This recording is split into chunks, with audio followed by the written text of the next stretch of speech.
सिद्धार्थनगर के डुमरियागंज में हिंदुत्व पर प्रहार महाप्रलय को आमंत्रण विषय पर संगोष्ठी का आयोजन किया गया।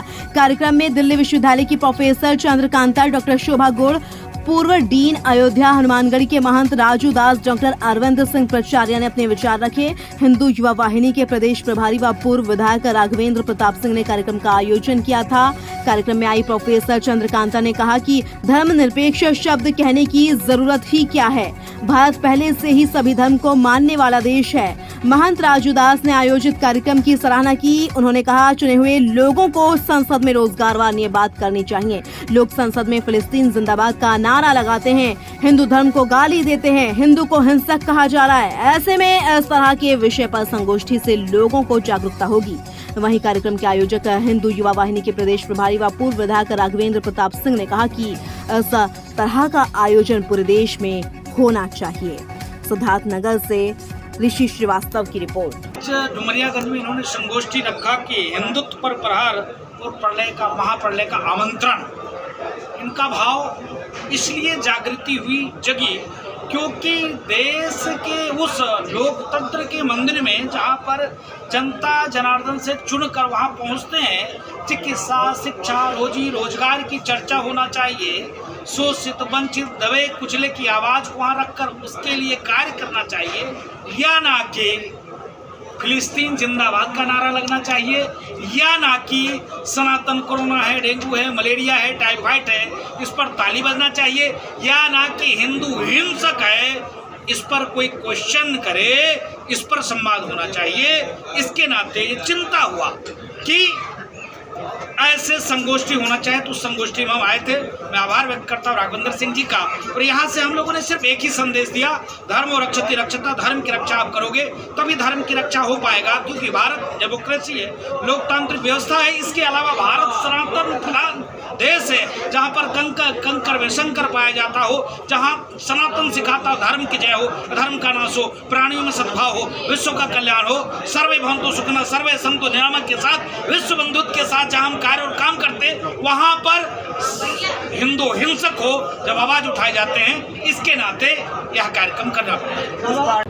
जब भारत का निर्माण हुआ, हम बाबा साहब अम्बेडकर की बात करते हैं। जिस संविधान को बाबा साहब अम्बेडकर ने बनाया, उसके अंतर्गत उन्होंने फंडामेंटल राइट में बिना किसी डिस्क्रिमिनेशन के सारे मौलिक अधिकार सबको दे दिए। लेकिन उसके बावजूद भी सरकार आती है और उन्हें धर्मनिरपेक्ष शब्द क्यों जोड़ना पड़ जाता है? अर्थात उनको आंतरिक रूप से रहने वाले लोगों से कहीं ना कहीं खतरा महसूस हो रहा है, या उन्हें लग रहा है कि उसमें कुछ ना कुछ विवाद हो सकता है, तो धर्मनिरपेक्ष शब्द जोड़ देते हैं अपनी आइडेंटिटी को बनाए रखने के लिए।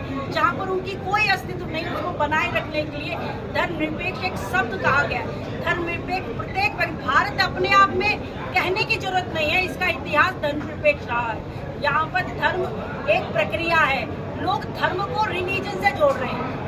धर्म एक रिलीजन नहीं है, धर्म एक तरीके की पद्धति है जो प्रत्येक व्यक्ति अपने अपने हिसाब से मतलब अपने घर में मनाता है, अपने हिसाब से अपनी जीवन शैली को मानता है, अपने हिसाब से पूजा पाठ करता है। उसमें किसी को कहने की जरूरत नहीं है, लेकिन कहने की जरूरत पड़े अर्थात कहीं ना कहीं संदेह की बात है। आज ऐसी क्या जरूरत पड़ गई? क्या जरूरत थी? पार्लियामेंट कॉन्स्टिट्यूशनली पार्लियामेंट में धर्म मतलब जो भी ईस्ट है, किसी भी एक विशेष धर्म के देवी देवताओं के फोटो को अंदर ले जाने की क्या जरूरत पड़ गई? अगर उसकी जरूरत पड़ गई तो जरूर है कि आज गोष्ठी करने की जरूरत है। यानी जब तक वो मतलब देवी देवताओं की या कोई विशेष धर्म से देवी देवताओं की तस्वीर वहाँ ले जाकर नहीं कही जाती, तो शायद आज गोष्ठी करने की जरूरत नहीं पड़ती। क्या उद्देश्य है?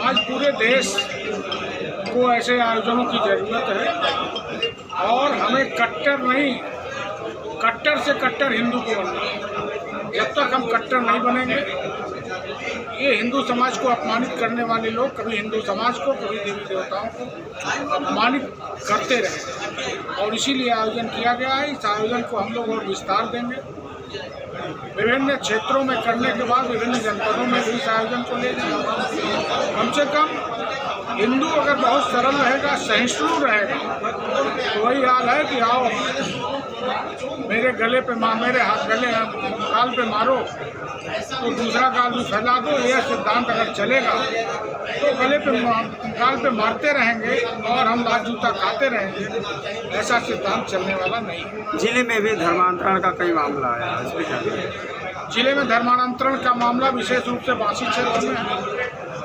उस घटना के बाद हम लोगों ने FIR भी कराया था, कार्रवाई भी कराई थी। फिर ऐसा सुनने में आ रहा है कि प्रस्तुतियाँ जारी है, उसके लिए हम लोग फिर आगे बढ़ेंगे और जरूरत पड़ेगी तो उसके लिए खिलाफ कार्रवाई भी करेंगे। आगे डुमरियागंज के हिंदुओं के लिए आप जो है क्या करना चाहते हैं?